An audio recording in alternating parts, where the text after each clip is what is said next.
So I recently watched this YouTube video about Bastion, that indie game that came out a few years ago, a video game that made me feel a lot of feelings.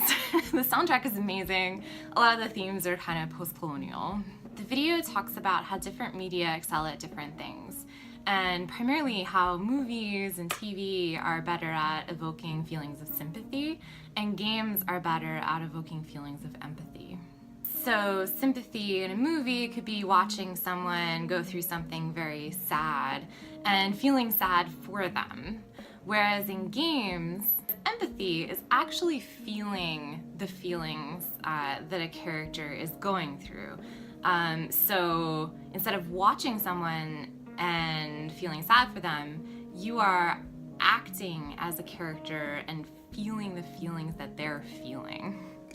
So Emily Boss, a role-playing game designer, in 2007 coined the term bleed, which is basically the overlap between player and character emotions in a game. This could be positive or negative or anywhere in between. So role-playing games have the ability to do this, tabletop role-playing games and LARPs, and they do it differently. I think that tabletop role-playing games can be as intense as LARPs, but there's something about embodying physically a character and walking around and doing things as them, even in a small room, and dressing up as them, that is, I think, a little more connected to our brains emotionally than just like sitting at a table and telling stories about it.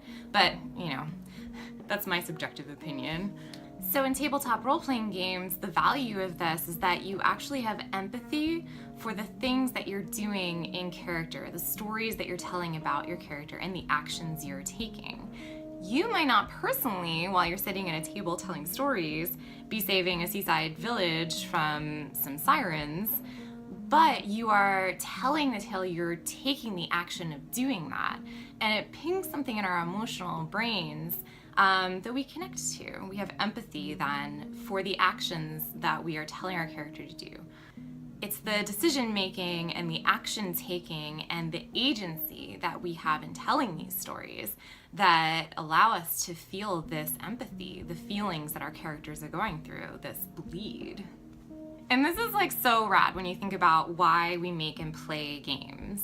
The feeling of being a hero, feeling joy, experiencing a high school crush, or maybe going through an intense tragedy are things that emotions that we can't really tap into with any other creative media, movies, TV, books, poetry, like plays. This is singular. This is a singular experience to games, and I would say tabletop role-playing games and video games. Aristotle talked about Greek plays causing catharsis, which is basically the purging of emotions through watching tragedy. Things like fear or pity would be exercised basically when watching a Greek tragedy. I think a similar thing can happen in games. There's a certain catharsis when we're role-playing out sad stories or tragic stories, because we are acting as a character in that story. We're not just watching a character, we're taking action. This is why I play games. This is why I design games, because I love the experience of empathy. I love feeling things and telling stories. The importance here, though, is that when we're playing games and designing games, we're experiencing feelings that we potentially might never feel in real life through things that we might never do or be in real life, right? And so this empathy teaches us things, It teaches us maybe what it's like to be women in World War II, or queer teenagers growing up in high school, or maybe just teaches us what it's like to be a woman, or dealing with factors of oppression that we might not even think about, even if we're women in a certain part of the world. Or activism, right? What it's like to be an activist and to actually be an activist through playing some games. What it's like to try to convince a man to do something for you. Or how not to abuse power that you've been given. This one's all over the place. But I think Apocalypse World talks about issues of loneliness and what it's like to be cool in a community and relationships between people. What it's like to fight the patriarchy, you know, as a woman pilot in World War II.